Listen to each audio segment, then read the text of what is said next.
चिड़िया जंगल में कुल्फी वाली आइसक्रीम बेचा करती थी। चिड़िया की आइसक्रीम जंगल के सभी छोटे बड़े पंछियों को बहुत पसंद थी। ताजे ताजे दूध की आइसक्रीम खा लो, मीठे मीठे दूध की आइसक्रीम खा लो, ठंडी ठंडी आइसक्रीम खा लो। गौरी का कुल्फी वाली आइसक्रीम खाने का बहुत मन कर रहा था, मगर गौरी के पास आइसक्रीम खाने के लिए पैसे नहीं थे। वो सीधा तोते के पास जाती है और तोते से बोलती है, तोते भैया, आज मेरा कुल्फी वाली आइसक्रीम खाने का बहुत दिल कर रहा है। प्लीज मुझे चिड़िया से एक कुल्फी वाली आइसक्रीम दिला दो। गौरी बहन, तुम्हारी भाभी अपने मायके गई हुई है और अलमारी की चाबी वो अपने साथ ही ले गई है। तोते भैया, क्या तुम अपने पैसे अलमारी में रखते हो? हाँ गौरी बहन, सारे पैसे अलमारी में रखे हैं। कल मेरी पत्नी वापस आ जाएगी, तुम कल आ जाना, मैं तुम्हें आइसक्रीम दिला दूंगा। ठीक है, अब मैं नदी पर पानी पीने जा रहा हूँ। ऐसा बोलकर तोता नदी पर चला जाता है। तोते की अलमारी का ताला तो मेरा कालू आसानी से खोल लेगा। फिर गौरी वहाँ से अपने घर वापस चली जाती है। कालू तो पूरा दिन घोड़े बेचकर सोता ही रहता था। कालू जी, उठो उठो, जल्दी से उठ जाओ और मेरा एक काम कर दो। गौरी, तुम मुझे ठीक से सोने भी नहीं देती हो। अब जल्दी बताओ क्या काम करना है। कालू जी, तुम्हें तोते के घर जाना है और उसकी अलमारी का ताला खोलना है। गौरी, तुम ये क्या कह रही हो? दिन में चोरी करनी है और वो भी तोते के घर में? अगर तोते ने पकड़ लिया तो मुझे बहुत मार पड़ेगी। कालू जी, तुम अपनी इतनी प्यारी पत्नी के लिए थोड़ी मार नहीं खा सकते। कुछ भी हो, मुझे तोते की अलमारी से पैसे चुराने हैं। फिर कालू अपने घर से निकलता है और सीधा तोते के घर चला जाता है। फिर कालू हथौड़े से अलमारी का ताला तोड़ देता है और तोते की पैसों की थैली लेकर वहाँ से भाग जाता है। गौरी, लो, हो गया तुम्हारा काम और अब मुझे चैन से सोने देना। मेरा कालू कितना अच्छा है, मुझे पता था मेरा कालू मेरे लिए ये काम चुटकियों में कर लेगा। फिर गौरी थैली से कुछ पैसे लेती है और बाकी के पैसे अपने घोंसले में छिपा देती है। गौरी सीधा चिड़िया के पास जाती है। चिड़िया बहन, ये लो पैसे और मुझे कुल्फी वाली 2 आइसक्रीम दे दो। गौरी बहन, आज तो बहुत खुशी की बात है जो आज तुम 2 आइसक्रीम खा रही हो। फिर गौरी चिड़िया से 2 कुल्फी वाली आइसक्रीम ले लेती है और वहीं बैठकर मजे से आइसक्रीम खाने लगती है। कभी तोता भी नदी से पानी पीकर आ जाता है। रास्ते में गौरी को आइसक्रीम खाता हुआ देखकर वो उसके पास चला जाता है। गौरी बहन, एक आइसक्रीम मुझे भी दे दो। तोते जाओ और अपने घर से पैसे लेकर आओ, तब अपने पैसों से आइसक्रीम खाना। गौरी बहन, जब तुम मेरे पैसों से आइसक्रीम खाती हो, जरा वो भी समय तो याद करो। मोटी चोंच वाले, अब भागो यहाँ से। जब मैं तुमसे पैसे लूंगी तब देखा जाएगा। फिर तोता अपने घर चला जाता है। अपने घर की अलमारी खुली देखकर तोता रोने लगता है। मैंने गौरी को क्यों बताया कि मेरे पैसे अलमारी में है? ये मुझसे बहुत बड़ी गलती हो गई, मुझे उसे नहीं बताना चाहिए था। तोता जल्दी से अपने घर से निकलता है और चिड़िया के पास जाता है। चिड़िया बहन, गौरी कहाँ गई? गौरी तो आइसक्रीम खाकर अपने घर चली गई। चिड़िया बहन, वो गौरी मेरे घर से अलमारी का ताला तोड़कर पैसे चुरा लाई है। तोते भैया, तभी आज गौरी 2 आइसक्रीम खाकर गई है। तोता रोता हुआ वहाँ से चला जाता है। फिर गौरी हर रोज चिड़िया से आइसक्रीम लेकर मजे से खाती रहती है। गौरी बहन, 2 दिन पहले तोता बता रहा था कि तुमने उसके घर से पैसे चुरा लिए हैं। चिड़िया बहन, वो मोटी चोंच वाला झूठ बोल रहा है। उस दिन मैंने आइसक्रीम देने से मना कर दिया था, इसलिए ऐसी उल्टी सीधी बातें बनाने लगा होगा। कुछ दिन बाद गौरी ने जो पैसे चुराए थे वो खत्म हो जाते हैं। कालू जी, मुझे पैसे दो, मेरा आइसक्रीम खाने का मन कर रहा है। गौरी, मेरे पास क्या पैसों का पेड़ लगा है जो तुम्हें पैसे दे दूं? रात होने का इंतजार करो, मैं रात को किसी के घर से चोरी कर लाऊंगा। मीठे मीठे दूध की आइसक्रीम खा लो, ठंडी ठंडी आइसक्रीम खा लो। कालू जी, चिड़िया आइसक्रीम बेचने आ गई है। मैं तोते के पास जाकर उसको पागल बनाकर पूछती हूँ कि अब वो अपने पैसे कहाँ रखता है। फिर गौरी तोते के पास जाती है।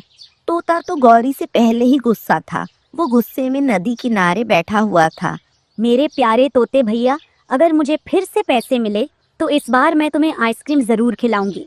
तुम जाओ यहाँ से, मुझे तुमसे बात नहीं करनी। तोते भैया, ठीक है, बात मत करो, लेकिन मुझे कुछ पैसे उधार दे दो। कल तुम अपने पैसे वापस ले लेना। तोता भी चालाक था। वो गौरी को सबक सिखाना चाहता था। वो गौरी से कहता है, इस बार मेरी पत्नी ने पैसे पहाड़ों वाली गुफा में छुपा कर रखे हैं। मैं तुम्हें वहाँ से पैसे लाकर कल दे दूंगा। ऐसा कहकर तोता वहाँ से चला जाता है। पागल तोते ने मुझे फिर बता दिया कि उसने अपने पैसे कहाँ रखे हैं। गौरी जल्दी से पहाड़ों की तरफ चली जाती है। वो एक पेड़ पर बैठकर इधर उधर देखती है और सामने वाली एक गुफा में चली जाती है। उस तोते के बच्चे ने बहुत दूर आकर पैसे छुपाए हैं, लेकिन मेरा नाम भी गौरी है। मैं पैसे ढूंढ ही लूंगी। गुफा के बाहर एक बड़ी चील बैठी गौरी को घूर रही थी। ये काली कौवी मेरी गुफा में क्या कर रही है? मैं अभी इसे मजा छकाती हूँ। फिर चील चुपके से गुफा में जाकर गौरी को पकड़ लेती है। चील दीदी, क्या आपको भी कुल्फी वाली आइसक्रीम खानी है? ये मेरा घर है। तुम मेरे घर से पैसे चुराकर आइसक्रीम खाने आई थी। चील दीदी, मुझे तो उस मोटी चोंच वाले तोते ने बताया था कि उसने इस गुफा में पैसे छुपाए हैं। चोर जब पकड़ा जाता है तो ऐसी ही बातें बनाता है। फिर चील गौरी को पकड़कर मारने लगती है। चील दीदी, मुझे छोड़ दो प्लीज, मुझे जाने दो। फिर चील गौरी को मारते मारते गुफा से बाहर ले आती है। गौरी का शोर दूर दूर तक जा रहा था। शोर सुनकर चिड़िया अपना आइसक्रीम का ठेला लेकर वहां आ जाती है। तोता और कबूतर भी वहां पहुंच जाते हैं। चील दीदी, इसे और मारो। ये पक्की चोरनी है। इसने मेरे घर से भी पैसे चुराए थे। गौरी बहन, ऐसे किसी के पैसे चुराकर आइसक्रीम खाने से अच्छा है तुम आइसक्रीम ना खाया करो। चिड़िया बहन, प्लीज मुझे एक बार चील से बचा लो। मैं वायदा करती हूँ फिर कभी चोरी नहीं करूँगी। फिर चिड़िया एक आइसक्रीम निकालकर चील को देती है। चील दीदी, ये आइसक्रीम खाओ और अब ठंडी हो जाओ। फिर चील चिड़िया से आइसक्रीम लेकर खाने लगती है। चिड़िया, इतनी स्वादिष्ट आइसक्रीम की वजह से मैं इस कौवी को छोड़ रही हूँ। फिर चिड़िया सभी को आइसक्रीम दे देती है। गौरी रोते हुए वो आइसक्रीम लेकर खाने लगती है। तोते, तुमने मुझे धोखे से यहाँ भेजा था। याद रखना, मैं तुमसे बदला जरूर लूंगी। मुझे भी मिट्ठू कहते हैं। अगर फिर से मेरे घर चोरी की तो चील से तुम्हें कोई नहीं बचा सकता। गौरी थोड़ी आइसक्रीम खा लेती और फिर तोते से लड़ाई कर लेती। ये देखकर चिड़िया चील से कहती है, चील दीदी, गौरी तब से लड़े जा रही है, इसे फिर से पकड़ लो। ये सुनकर गौरी तो वहां से भाग जाती है और वो सब ये देखकर हंसने लग जाते हैं। सभी छोटे बच्चे स्कूल आए हुए थे, मगर आज गुड़िया स्कूल नहीं आई थी। तोता टीचर बच्चों से बोलता है, बच्चों, आज क्लास में गुड़िया नजर नहीं आ रही। क्या तुम सब में से कोई जानता है कि गुड़िया आज स्कूल क्यों नहीं आई? टीचर जी, मेरा घर गुड़िया के घर के पास ही है। मेरी मम्मा कह रही थी कि आज गुड़िया के घर मेहमान आ रहे हैं। मम्मा, मेरी अभी शादी की उम्र नहीं हुई है, इसीलिए मैं अभी शादी नहीं करूंगी। गुड़िया बेटी, तुम्हें तो मालूम है ये रिश्ता तुम्हारे पापा ने किया है और ऐसे रिश्ते बार बार नहीं मिलते बेटी। लेकिन मम्मा, मुझे अभी अपनी पढ़ाई करनी है। मुझे अभी टीचर बनना है। बेटी, शादी तो एक दिन होनी ही है। आप अपने पापा की बात मान लो और शादी के लिए हाँ कर दो। तभी घर की बेल बजती है और लड़के वाले आ जाते हैं। लगता है मेहमान आ गए। अब तुम जल्दी से नदी पर जाओ और हाथ मुंह धोकर तैयार हो जाओ। गुड़िया के पापा भी बाजार से मिठाई और फल लेकर पहुंच जाते हैं। बहन जी, मेरा बेटा लाखों में एक है और बहुत मेहनती भी है। बहन, मेरी गुड़िया अभी छोटी है, अभी उसकी शादी की उम्र नहीं है, लेकिन फिर भी वो पढ़ने में बहुत तेज है। वैसे गुड़िया अभी कहाँ है? यहाँ दिख नहीं रही। वो अभी नदी पर गई है, वो बस आने ही वाली होगी। मैंने गुड़िया को स्कूल जाते हुए देखा है। वो मुझे बहुत पसंद है। बस मेरा बेटा उसकी एक फोटो मांग रहा था। गुड़िया अभी आने ही वाली होगी, तब तक आप ये मिठाई और फल खाएं। सहेली, मैं क्या करूं? मम्मा पापा से मैं कुछ बोल भी नहीं सकती, मगर मैं अभी शादी करना नहीं चाहती। तुम कैसे भी मेरी मदद करो। मैं आंटी से बात करके देखूंगी, आंटी मेरी बात मान जाएगी। बच्चों की बात बड़े कहाँ मानते हैं, अपनी तो हर बात मनवा लेते हैं। अच्छा, अब मैं घर जा रही हूँ, मम्मा मेरा इंतजार कर रही होंगी। फिर गुड़िया अपने घर चली जाती है। गुड़िया की होने वाली सास गुड़िया की कुछ फोटो लेती है और अपना बैग उठाती है। अब मैं जा रही हूँ, आप लोग हमारी तरफ से बात पक्की समझो। आने वाले अगले रविवार को हम शादी कर लेंगे, क्योंकि उसके बाद मुझे किसी काम से दूसरे जंगल जाना है। अच्छा होगा अगर मेरे जाने से पहले हम ये काम निपटा दें। गुड़िया मूर्ति बनी सब कुछ चुपचाप सुन रही थी। गुड़िया की सास उसे 100 रुपए का नोट पकड़ाती है और वहाँ से चली जाती है। गुड़िया की सास तो बहुत अच्छी है, मेरी बेटी अपने घर में बहुत खुश रहेगी। दूसरे दिन चिड़िया अपनी बेटी से कहती है, गुड़िया चलो मेरे साथ, हम आपकी शादी के लिए लहंगा ले आए। मम्मा मुझे लहंगा नहीं पहनना, मुझे शर्म आती है, क्योंकि वो तो बड़ी बड़ी दुल्हनें पहनती है। ये सुनकर उसके मम्मा पापा हंसने लगते हैं। बेटी आप भी तो दुल्हन बनोगी, मेरी बेटी दुल्हन बनकर बहुत सुंदर दिखेगी। चिड़िया जब अपनी बेटी को लेकर लहंगे की दुकान पर जाती है तो रास्ते में गुड़िया के टीचर उन्हें मिल जाते हैं। गुड़िया बेटी, आप 2 दिन से स्कूल क्यों नहीं आ रही हो? टीचर जी, आप मम्मा से पूछ लो। वो हम सब गुड़िया की शादी कर रहे हैं और मेहमान भी आए थे, इसलिए गुड़िया स्कूल नहीं आ सकी। बहन जी, गुड़िया तो अभी बहुत छोटी है, ये अपनी ससुराल की जिम्मेदारी कैसे उठाएगी? एक चिड़िया को अपना पूरा घर संभालना होता है। वैसे भी इतने छोटे पे शादी करना कानूनन जुर्म है। गुड़िया बेटी, चलो, हमें देर हो रही है। फिर चिड़िया अपनी बेटी को दुकान पर ले जाती है और उसे तरह तरह के लहंगे दिखाती है। गुड़िया, क्या तुम्हें ये लाल रंग का लहंगा पसंद है? कोई सा भी लहंगा ले लो, मुझे सब पसंद है। गुड़िया की मम्मा अपनी पसंद से गुड़िया के लिए लहंगा ले लेती है।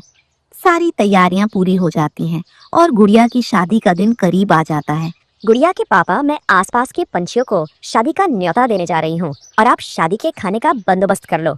बारात में ज्यादा मेहमान नहीं आएंगे, कल उन्होंने मुझे बताया था और मैंने सारा बंदोबस्त भी कर लिया है। गौरी बहन, कल मेरी गुड़िया की शादी है, आप सब लोग सुबह होते ही मेरे घर आ जाना। मगर गुड़िया तो अभी बहुत छोटी है।